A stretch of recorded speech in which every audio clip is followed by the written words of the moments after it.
All right, YouTube, how you doing? Welcome back to the channel. It is Friday. Happy Friday to everyone out there, December 13th. So we do have a Friday the 13th on our hands. We got an 8-game NBA slate to dive into in today's video. Like we always do, I'm going to dive into each and every one of these games. I'll give you my prediction on the side. I'll give you my prediction on the total. We'll talk about any other plays like player props that we like within the game as well. But make sure to keep an eye down on the pinned comment for information about our final plays so that I'm actually rolling with myself. If that does interest you, that'll all be for free down in the pinned comment. In terms of how we did yesterday, you know what, screw it. Let's pump in some crowd noise. A 2-0 mini sweep. Now, we can't get the money gun out. We can't get too high because one was a super juiced play, more juice than Jose Canseco in his prime, like I said.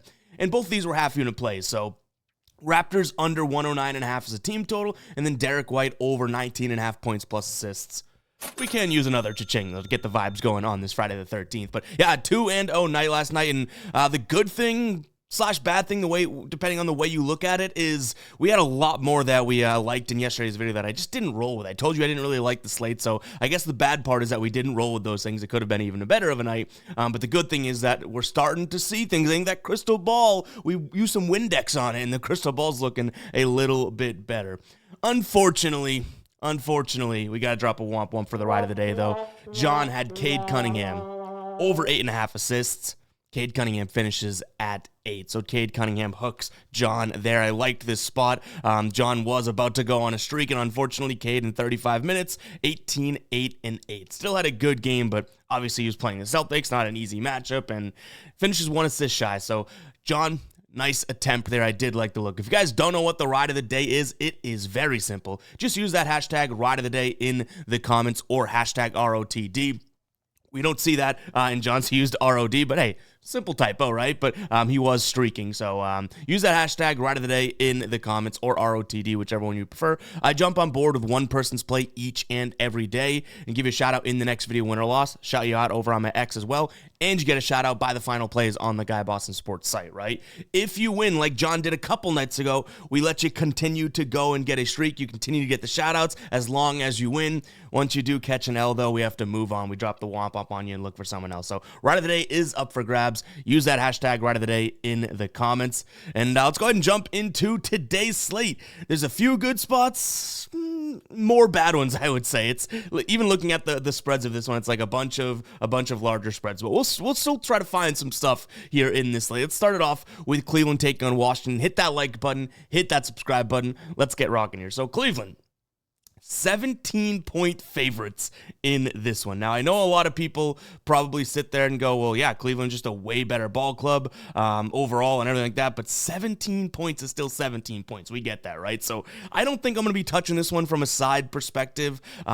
These two teams obviously are on different ends of the spectrum. You have the Cavs, who are 21-4 this season, going up against the Wizards, who are dead last. Cavs first in the East. The Wizards dead last in the East at 3-19. You even look at from covering perspective. Washington getting these big numbers, you'd be like, yeah, they must have a decent against the spread record, right? No, on the season, 28.6% cover rate. Cleveland, who has had to lay some big numbers, 72%. So if I had to, yes, I would still say lay the big number with Cleveland. They're just such a better team, right? I don't think I touch it, though. That's just like you're almost asking Cleveland to have to win by 20 points, which just seems like it's just such a big ask, too, especially with how the teams have done this to Washington. So at some point, I feel like they won't, right?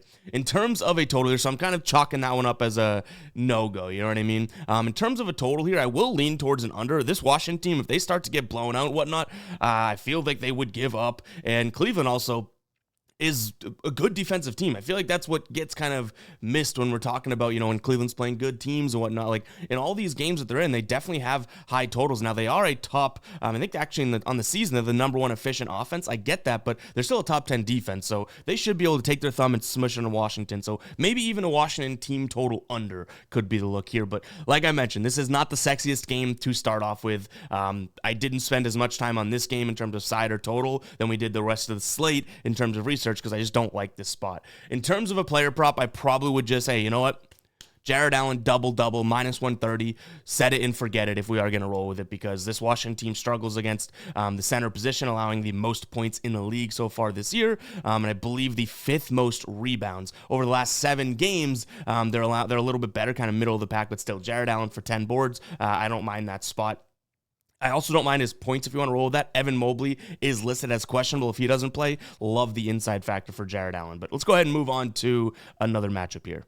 All right, Philadelphia taking on Indiana. Now, Philly's starting to do a little bit better, right? They've won 3 of their last 4 games. They've covered in 5 straight games. Actually, they've won 4 of their last 5, so I feel like I'm not even giving them full credit there. They have struggled at home this year, just 3-8, but obviously they've had the injury bug. And kind of to counter that too, Indiana's just 3-11 on the road here, so both these teams' cover rates are ridiculously bad. Philly, 36.4% cover rate at home, and then Indiana, 28.6% on the road. So we obviously have 2 teams that are kind of like, what are we doing here, right? I will say Philadelphia, like I mentioned, getting healthier. Embiid's good to go. Maxi's good to go. Paul George is good to go. Their starting lineup looks good. Maxi, Oubre, George, Yabusele, and Embiid. No major injuries on the Indiana side of things. Still Nesmith and Shepherd out. This is a tough one because that number is a little bit too big in my liking. I am going to lean towards the Pacers, and I don't know why I do it so often. Even we got a couple comments the last video when we talked about the Pacers. I must have something in this dumb brain where I just like the Pacers, because I don't think I like the Pacers, but in the back there I must, because I've leaned the Pacers in some pretty dumb situations. I've faded them at times too, like when we took the Raptors, they were like 4-point dogs, we took a money line, right? So I'm not just like full blown, let's roll with the Pacers, but the reason I am going to kind of, I guess, lean in this direction is 6.5 just seems like it's too much. I think the Sixers win this game maybe by 3 to 5 points. Winning it by 7 is a whole nother bucket. So if you are on the Sixers, don't let me talk you off it, because I'm only splitting hairs with a bucket, right? In fact, my favorite play in this game is a player prop, which we'll talk about in just a second. So the win-loss, cover, not cover, isn't even at the top of my priority list here. But overall, you have 2 teams that do struggle to defend the paint. Philadelphia probably will get better with Joel Embiid being just a big body down there, but still haven't been all that great. 24th in terms of points in the paint allowed when at home this season, and then the Pacers on the road, 26th. Both teams like to shoot in the paint, so yeah, you could see, some Philadelphia points in the paint and whatnot, but Indiana is actually kind of specialized at scoring in the paint this year. They're a top 10 team, 7th most points in the paint. So if they can get easy buckets in the paint, I think they can keep this game somewhat close. And given the fact that they are a way faster team than Philadelphia, if they start to run, then they might be able to, kind of control the pace and have a little bit of an advantage there as well. So 6.5 points just seems a little bit too high for me in this spot. If it was even 5.5, I'd probably start to consider Philadelphia stronger. So yes, it's not the strongest of opinion from me, but it really is where I'm at right now. So obviously, when I say it's not the strongest opinion, it probably doesn't become a final play, but we've done crazier things. So keep an eye on the final plays there to see if we do roll with it. But in terms of a total, I do kind of like the idea of an over. I think that Philadelphia's defense has been good at times, but just isn't locked in as much right now. Indiana should be able to get somewhat of some easy baskets in the paint. And like I said, Indiana, if they control the pace, they can push this one up. So I don't mind an over, getting this one to probably like 230, you know what I mean? But my favorite play in this one, in fact, we can jump right into the outlier screen here. Guys, if you want Outlier, there's a 7-day trial link in the pinned comment and description. But I don't mind Tyrese Maxey over 27.5 points plus assists. You look at India against the point guard. Okay, they struggle against the point guard. That's great thing number one, right? Head-to-head data on this one is great too. They did play this year. He played them this year. He had 45-4. Now, obviously, that's going to be a little misleading with the injuries that they had and whatnot. But all of these other games too, like he's gone off against this Indiana team. And what I like is, what did I just mention? Indiana does struggle in terms of points in the paint, right? They allow plenty. Tyrese Maxey leads this team over the last 10 games. Now, obviously, Embiid's been hurt. Paul George has been hurt. So fine, there's some argument to be made there. But leads the team in restricted area field goal attempts per game. He's shooting a lot in there. He's 3rd in terms of in the paint field goal attempts. I like him to be able to get in there, potentially score, but then also dump off to, who's number 2 for restricted area field goal attempts? Joel Embiid. If they can play a 2-man game in this spot, I really do like Maxey to be kind of the cog that makes this thing go overall. So if they can get a pick and roll going or anything like that, like I said, I think this is going to be a good spot. He also shoots from the perimeter. This has not been a very good perimeter defense in Indiana. So I think Tyrese Maxey is the guy that fits the bill best to kind of go up against this team. A lot of points and assists, I believe, are going to come off the pick and roll in this one, which Indiana isn't like terrible against, but they haven't been all that tremendous against either. In terms of points off the pick and roll to the center position, which is kind of where I'm hoping these assists come from, ranked 25th this season. So yeah, Tyrese Maxey hopefully gets some assists dishing to Embiid in a pick and roll situation, but I think he scores a fair share of his own buckets as well. And guys, speaking of player props, I have to talk to you about Sleeper because they just dropped an amazing promo here. First off, we'll start with the easy one. You sign up today with the link in the pinned comment and or the description. It's in both places, whichever is easiest for you. You're going to get this Jokic 0.5 point square, right? But they have a new deposit bonus going on right now. You play 5, you get 55 into your account in bonus funds. I believe they give you 11 $5 free plays too, which is actually really cool. So you could split it up and whatnot. But yeah, essentially you're getting 55 free bucks for a $5 entry, guys. Go ahead and check out Sleeper. This is an amazing deal. I'm glad they switched it up because this thing is going to spice things up. Think about having 11 free rolls in this thing. Like, that is absolute madness. Go check out Sleeper Picks, guys. That link is down below, pinned comment and description. I've been using Sleeper for 2 years now. Definitely one of my favorite DFS apps out there. If you guys don't know what it is, you essentially pick more or less on player projections. You put them into an entry. The more you win, the more you get paid out. The cool thing about Sleeper, I tell you guys all the time, is each and every play you throw into your entry changes the payout dynamically. They don't just follow a fixed payout structure like a lot of other apps. So go check out Sleeper, guys. This is the time to do it. I don't know how long they do this promo for, so go check it out. That link is going to be in the pinned comment. Now let's get back to these games. Like I said, a lot of these numbers to lay here are just a little bit kind of crazy because, like I said, Philadelphia should be getting better. Talking about the last game, Indiana, I just think 6.5 is a little bit too much, so I lean towards the underdog. This one's very, very close for me as well. That said, I do end up looking at Minnesota, and I'll tell you why. That's what we're here for. I do think that this Minnesota team starting to play better basketball. Sure, their loss that they just took was against Golden State, but they beat Golden State a couple nights prior to, right? So in their last 5 games here, they're 4-1. They've beat the Clippers twice, and they also beat the Lakers while at home, and that game was 109-80. So this Minnesota team just showed that, hey, yeah, we can have our way with this team. You have Anthony Davis listed as a game time decision. You have Austin Reeves listed as a game time decision. Oh, and LeBron James, you ever heard of him? He is listed as out. So this is a spot in which I do think Minnesota takes care of the job. But again, are we looking at it like, and let me know in the comments, am I being too critical of these numbers? Like, these numbers look massive to me, but I don't know if it's just my eyes this morning. You know what I mean? Like 8.5, essentially asking Minnesota to win by double digits just seems very, very high. I am going to stick with it. I'm not going to flip like I did with the Pacers thinking it was too big of a number for Philly. I'm going to stick with Minnesota, but man, these numbers just aren't agreeing with me today and aren't agreeing with the numbers that I have on my end. So I'll take Minnesota, but it is definitely high. The one thing that I like in this sense is that Minnesota has been a great team from the perimeter, both defensively and offensively this year. The Lakers stink in terms of perimeter play. 6th fewest points from 3 this season for themselves, and then the 6th most allowed from 3. So yeah, if they get going from the perimeter, I don't mind them whatsoever. Now that total's at 213.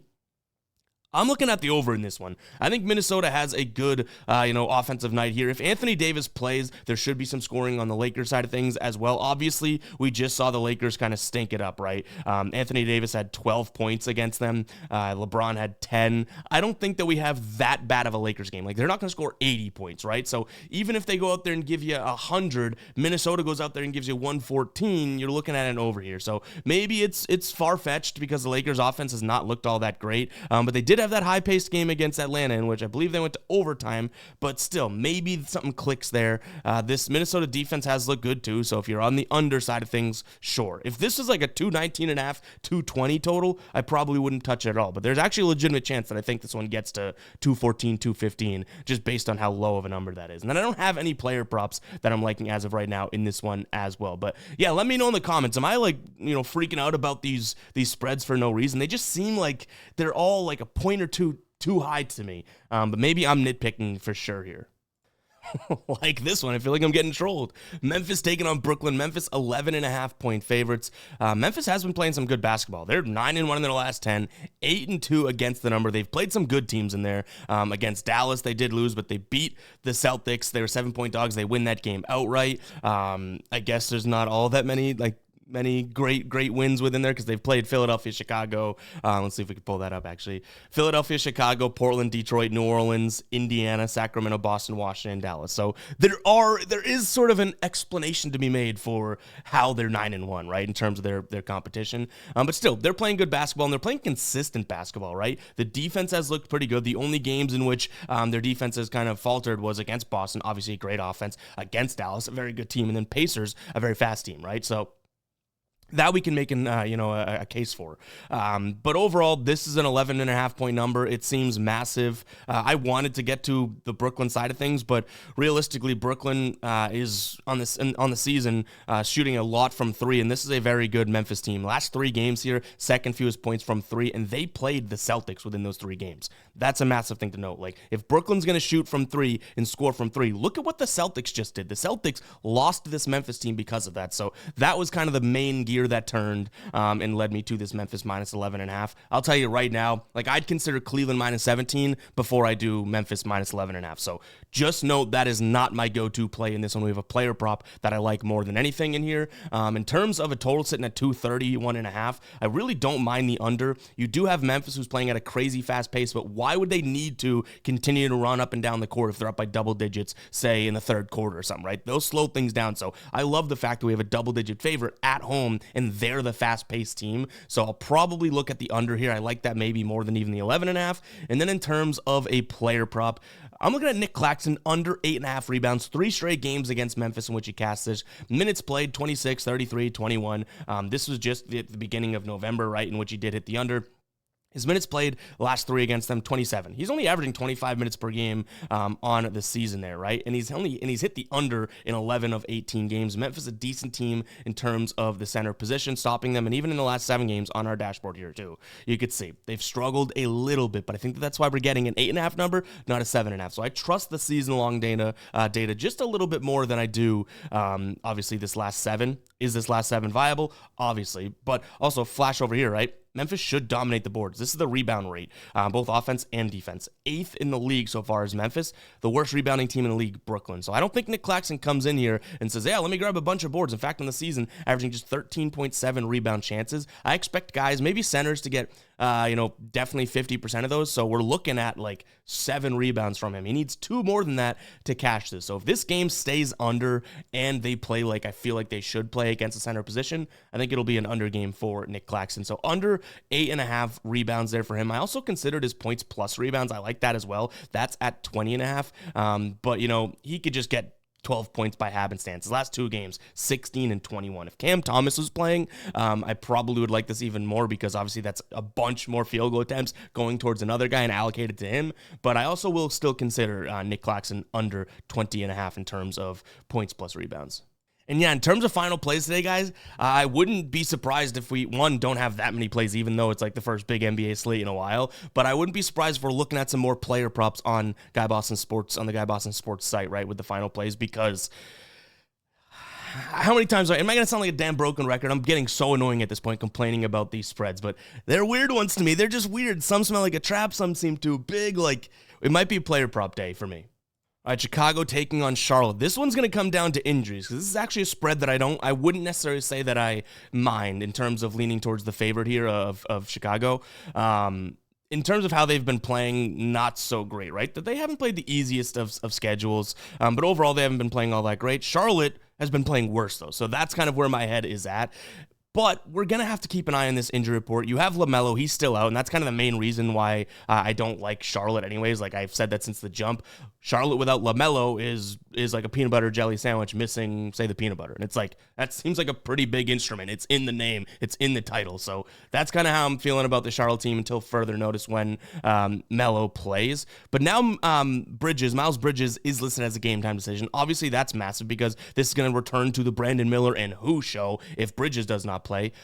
But I say you watch the injury report and need to watch the injury report because pretty much the entire starting lineup, other than Kobe White, which is funny because last week he was the guy that was on injury watch, Josh Giddey, Zach LaVine, Patrick Williams, and Vucevic all listed as a game time decision. as is Lonzo Ball off the bench. So if those guys don't play, then yeah, this is probably a no-go. Why would we like this, especially if Vucevic doesn't play, if Giddey doesn't play, Levine, like all these guys are so instrumental in Chicago. One of them going down turns this team from, I guess, somewhat of a team where you could be like, yeah, they're viable, they play okay, all of a sudden to a team where it's like, oh, scary to look at, right? Like, this is a team that's very, very, very, very closely put together in terms of when and how they can win games, because they've been few and far between in a sense, right? If one of those guys is out, I think that they just, everything crumbles. So, yeah, this is a big-time injury report watch game, but I don't mind Chicago. If everyone plays, -5.5. That total sitting at 232. I've looked at this one for a long time this morning because Charlotte on one side, in the last 10 games, is the slowest-paced team in the NBA. But they're also sitting there as a bad defense. So is Chicago's defense. And you have Chicago, who's the third fastest team over the last 10 games. Both of these teams don't cover their perimeter all that well. And you have the number 2 team in Chicago and the number 3 team in Charlotte in terms of points from 3 so far this year. So that's a high number. I know Charlotte will play with a slow pace, but we should see bucket after bucket after bucket, and not only 2-point shots. We should see some 3-point shots as well. So I lean towards the over in this one for sure. And then in terms of player props, with all those injuries, I honestly have not even sunk my teeth into it fully yet. So if we do roll with anything, which probably isn't going to be the case, just FYI, if we do roll with any player props in this game that I haven't mentioned in this video, when I do the write-up on GuyBossSports.com, I'll make sure to add like a sub-bullet explaining my reasoning and rationale in terms of why I like that player prop. But I don't envision any, or definitely not many, player props coming out of this game. Hey, by the way, guys, we have some amazing merch over on the merch store, GuyBossSports.com/store. Pick up the new stuff. We got a bunch of the holiday collection live as well. I don't think we sell this hat, but nonetheless, guys, go ahead and check it out. We got a bunch of cool stuff over there. Merch store, GuyBossSports.com/store or Fabi.store, whichever one you want to go to, they'll redirect to the same place. If you want to support us and pick up some great merch for the holidays, go ahead and check it out. Again, GuyBossSports.com/store. All right, Denver taking on the Clippers. We do have some injury watch here as well, which is so annoying. These guys have had so many days off, and now it's like, oh, game, like Jason Tatum not playing last night. Well, what's been happening in the last 4 days where you didn't have basketball? I digress. Denver taking on the Clippers. Jamal Murray, Brown, Aaron Gordon, all listed as game time decisions. It looks like they are listed as probable, which is good. Nothing too major to note on the Clipper side of things. We've seen this matchup a couple times this year, right? Back in the beginning of this month, Denver loses 126-122. And then at the beginning of the season, the Clippers beat them 109-104. So Denver at home now should be looking for some, like, let's go and freaking do this thing. Let's get some revenge here. If those guys play, I'll lay the points with Denver minus the 6.5. I don't think that that's that bad of a spot. This Clippers team hasn't exactly been the most consistent team. Like, yes, they're obviously a decent ball club, right, in terms of sitting at 14-11 so far this year when you're looking at them on the road and, covering 70% of games. So, yeah, I'm giving them their credit there, but I think this Denver team's now going to have a lot of sort of juice behind it because they've already lost this team outright twice. The one thing that kind of pauses me and concerns me is how Denver's going to like to score. They have really been, in fact, let me just show you in the dashboard here, right? This is their last 10 games in terms of the shooting zone. They've been shooting in the further and further, I should say, you get away from the rim, the less and less they're shooting. You flash down here, and this is a good Clippers team in terms of in the paint. So that's going to be a massive factor for me. The one thing that I will say, yes, they're preventing points in the paint, but look at the Clippers' actual field goal percentage against. So yes, they're causing guys to not necessarily get to the paint and get that easy bucket. But when you do, 72.2% field goal percentage against down there. So if the Nuggets can get in there, I think that they will score, which obviously they have Jokic. They have a bunch of guys. Like, they should be able to get to the paint better than some other teams that the Clips have played. So I think that points in the paint allowed being the 8th best team is maybe like a tad misleading in a sense, just due to the fact that, yes, the frequency isn't there. They're stopping teams from getting to the paint, but how can you stop Jokic and company from having, plays where they get to the rim? So I don't mind this spot here whatsoever. In terms of the total, I'm going to look at the under. You have a Clippers team that's obviously a slow-paced team, and then Denver, they're playing at a fast pace this year, but it's mostly because their defense has not been locked in, and I understand why this total will be all the way up at 228. But I think if Denver's kind of dominating the offensive side of things, the Clippers will do their best to slow them down. And Denver, even though, like I said, they're playing with a fast pace, that Jokic and the rest of the crew will be like completely comfortable. If the Clippers slow them down, Denver will probably be like, okay, let's play half-court basketball. You know what I mean? They'll feed right into that. So, yeah, I like the under 228.5 in this spot as well. I would consider some Jokic looks, to be honest. I want all those guys to be playing, though, because when you look at, obviously, the fact that Jamal Murray could be out or say, Aaron Gordon, it's like more attention's going to come towards Jokic. But I don't mind his points. He's hit over 31.5 in 3 of his last 5 games here against the Clippers. The one that he didn't shoot that well from the floor, right? So he's been shooting, let's see, on the season, shooting 56% from the floor. He shot under 50% in that last game against the Clippers. He's going to have the field goal attempts, and to get to 32 points, he'll get some foul shots. Like, he's had, in his last 5 games here, he's been averaging 39.4. So the dude's going off. We faded Jokic last time out, and he dropped 46 on our head. I'm jumping back on the bandwagon. I don't know if we can fully get to the final play here, because that's still a huge number, right? For a guy that's going to shoot a lot in the paint, but the Clippers do prevent you from getting down there, so I understand it. But that is going to be my lean in this spot. But I want to make sure those guys are playing before we do even consider locking something like that in. All right, Utah taking on Phoenix. I should just have a button that says a lot of injuries to note in this one. Lauri Markkanen and Jordan Clarkson game time decisions for Utah. Obviously big ones. And then even bigger in this game, what I would consider is Kevin Durant listed as questionable as well. If Durant plays, this is going to be a way different ball game, right? I'm going to look up the Suns record with Kevin Durant, because they've been struggling without him. All time, they have a 63-33 record with him. How about this year? Let's get that one. 11-2 this year with Kevin Durant.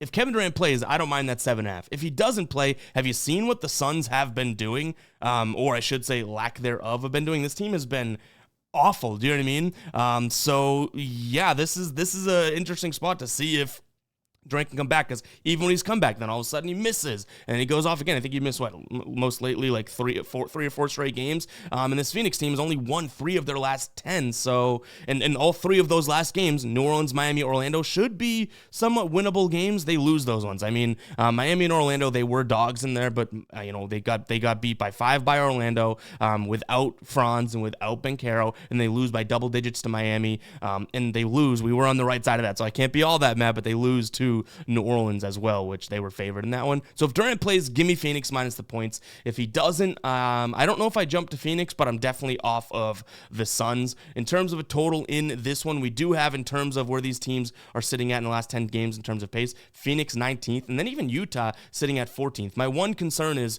both of these teams really struggle defensively. Efficiency-wise, Utah dead last in the league, and then Phoenix 23rd. So it's like, yeah, we should see some buckets here, I guess. Overall, Phoenix is going to shoot a decent amount from 3. Utah struggles, so maybe I'd consider a team total over before I jump to anything, because I don't think Utah's going to bring the offense. I know the Suns' defense hasn't been all that tremendous, but Utah, I said that they were dead last in terms of defensive efficiency. Offensive efficiency at home this year, they're second to last. You know what I mean? So it's like, we can't really count on them to contribute, and this is a 231.5 total. It's not all that low. So I'd take Phoenix team total over, especially if Durant plays, before I look at the full game over, because I just want to account for one team to, Phoenix, who has a decent offense, to be able to dismantle a bad defense. And let's just look at their points. Push their points.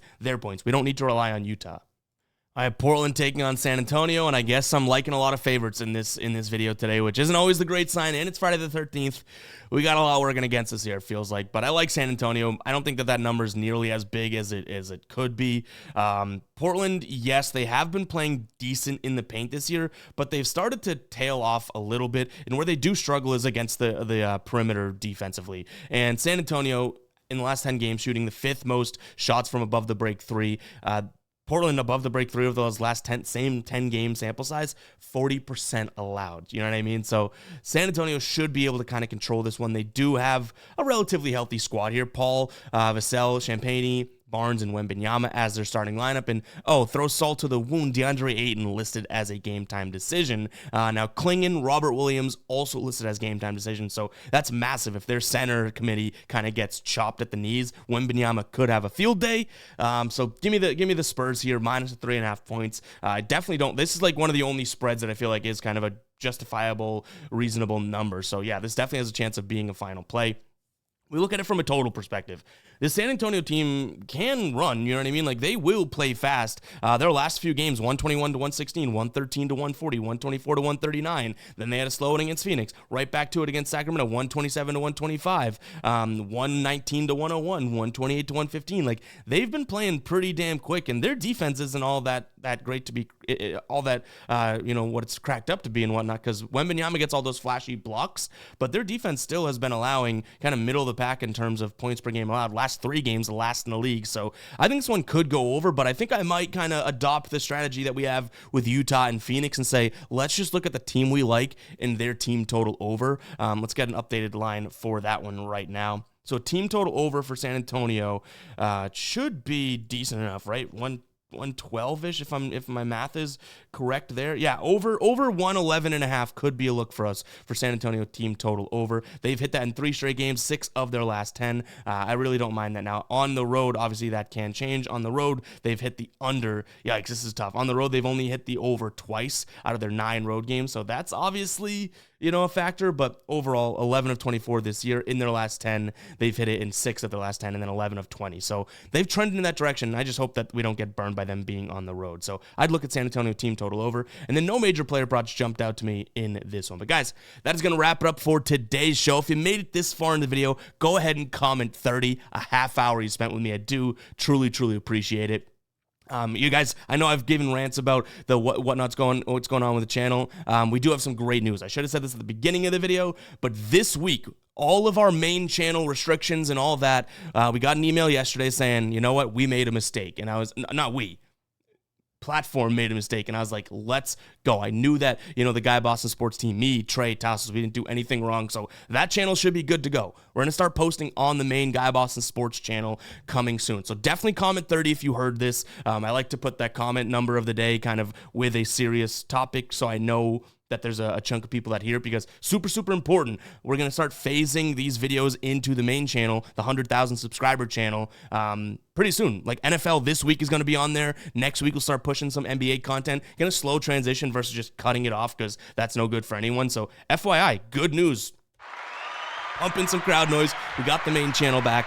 This channel's still going to have content on it. We're just going to kind of figure out what that is. I think it'll be more content that doesn't fully fit the main channel. So more to come on that, but just wanted to let you know that that's some really, really good news, and we're going to start getting back to the original best community that we have, which obviously I love this one. You guys have supported the crap out of the second channel, but the main channel is really where this heart is. So hopefully we have no trouble doing that. So yeah, keep an eye out for that, guys. Catch you guys in the next one, right? Peace out.